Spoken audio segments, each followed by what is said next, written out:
और हमारे जो फ्रेग्रेंसेस होती है वो यूनिक होती है। नॉर्मल आप अत्तर्स देखोगे तो अत्तर का जब आप नाम लेते हो तो लोगों को माइंड में आता है रोज, ऊद, सैंडल, मिट्टी, ये सब माइंड में आता है। लेकिन आप जब आदिल कादरी के अत्तर यूज करोगे तो आपको एक जो महंगे परफ्यूम्स में जो फ्रेग्रेंसेस आपको देखने को मिलती है वो आपको हमारे अत्तर में देखने को मिलेगी। तो ये एक डिफरेंस है सबसे बड़ा। और लॉन्ग लास्टिंग बहुत ज्यादा होते हैं आदिल कादरी के अत्तर। आदिल टेलीबाइट्स में आपका स्वागत है। कैसे हैं आप? या मैं बढ़िया हूँ, आप कैसे हैं? बस ठीक है। आपसे हम पहले तो ये जानना चाहेंगे, इतना बड़ा प्रपोजल जजेस ने एक्सेप्ट कर लिया है, how how are you feeling? क्या कुछ बताना चाहेंगे अपनी जर्नी के बारे में? कैसे आप इस शो तक पहुंचे?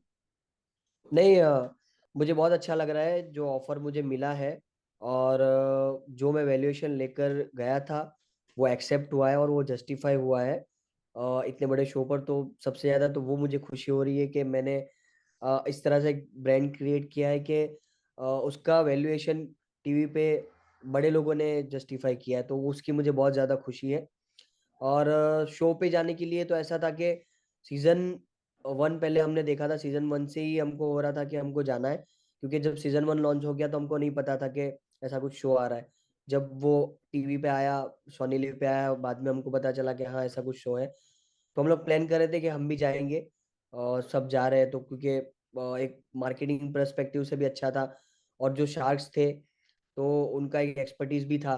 तो वो सारा चीज माइंड में लेकर हम लोग चल रहे थे कि हमको जाना चाहिए। तो फिर सीजन 2 आया और सीजन 2 के टाइम पे भी हमने first round of form complete कर लिया था और एक्सेप्ट भी हो गया था फॉर्म। और सेकंड फॉर्म भरने के टाइम पे थोड़ा हमें कहीं ना कहीं हुआ कि अभी राइट टाइम नहीं है, कंपनी का स्ट्रक्चर सही नहीं है, वैल्यूएशन सही नहीं है, इन टर्म्स ऑफ रेवेन्यू वो भी सही नहीं चल रहा है। तो सीजन 2 हमने फिर स्किप कर दिया और सीजन 3 जैसे ही आया तो स्टार्टिंग में हमने एप्लीकेशंस वगैरह स्टार्ट कर दिए थे और लकीली एक्सेप्ट हो गए एप्लीकेशन हमारे।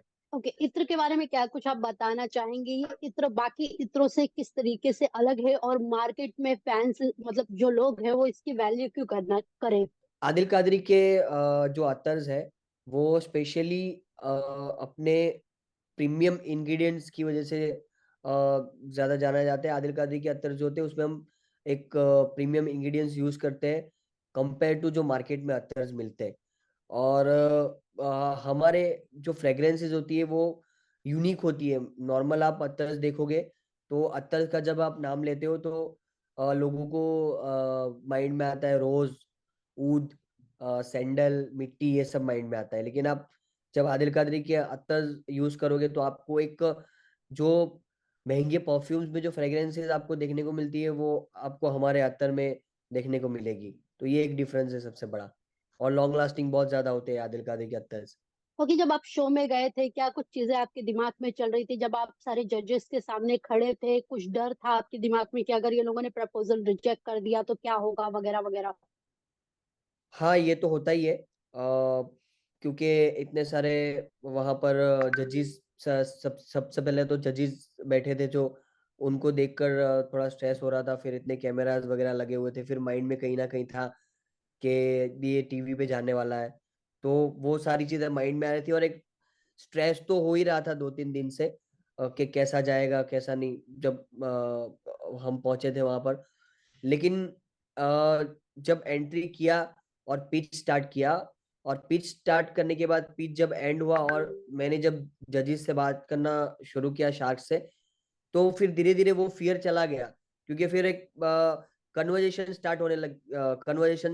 होने लगी जो नॉर्मल होती है, जो हम रूम में करते हैं। तो तब फिर जो माइंड में फियर था, जो स्ट्रेस था, वो सब चला गया और एक फ्री हम लोग कन्वर्जेशन करने लगे।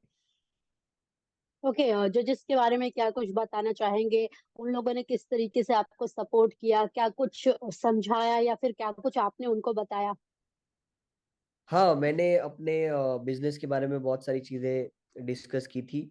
और अगर शार्क के बारे में बात करें तो अमन गुप्ता से अच्छा फीडबैक मिला, विनीता से अच्छा मिला, और अनुपम से भी अच्छा मिला। जो उन्होंने डेट के बारे में बताया, परसेंटेज वगैरह सारा। और अमित जी में एक चीज़ ऐसा हुआ था कि कहीं ना कहीं उनका जो क्वेश्चन था वो अच्छे से मैं आंसर नहीं दे पाया। और मैं ये समझता हूँ कि वो गलतफहमी कहीं न कहीं हुई कि हमारा रिपीट परचेज़ वग़ैरह नहीं है, जो कि है हमारा।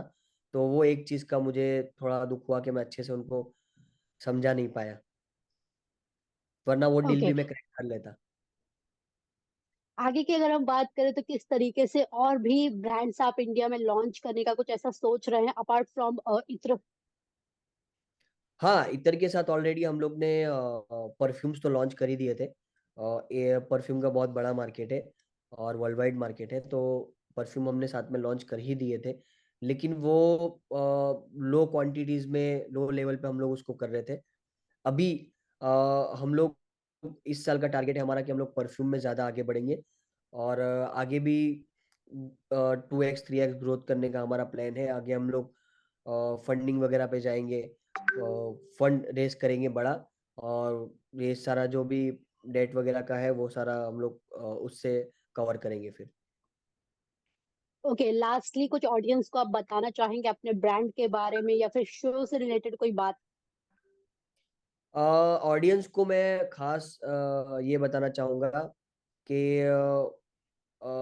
तैयारियाँ अच्छी करनी चाहिए, क्योंकि कुछ क्वेश्चंस मैंने ऐसे देखे कि जो मुझे एक्सपेक्टेड ही नहीं था कि ये क्वेश्चन पूछने वाले हैं। तो नॉर्मली तो क्या होता है कि एक फाउंडर को सारी चीज़ें माइंड में ही होती है, उनके नंबर्स माइंड में होते हैं, उनकी यूएसपी सारी माइंड में होती है, सारी चीज़ें माइंड में होती है। लेकिन कभी-कभार कुछ क्वेश्चंस ऐसे पूछ लेते हैं कि जो हम ध्यान में नहीं होते, कभी-कभार बहुत डीप क्वेश्चन होते हैं। तो वो मैं लोगों को बताना चाहूँगा कि अगर वो शार्क टैंक के लिए तैयारियाँ कर रहे हैं, शार्क टैंक में जा रहे हैं, कोई गलती हुई तो वो गलती उन लोगों के साथ ना हो, इसका खास ध्यान रखें कि सारा सब मैनेज करके जाए, तैयारियाँ करके जाए। Okay, thank you so much Adil ji and I hope आपका बिज़नेस ऐसे ही आगे बढ़ता रहे। Thank you so much. For top serials on sets to personal interviews and fun segments with actors, subscribe to Telebytes right away.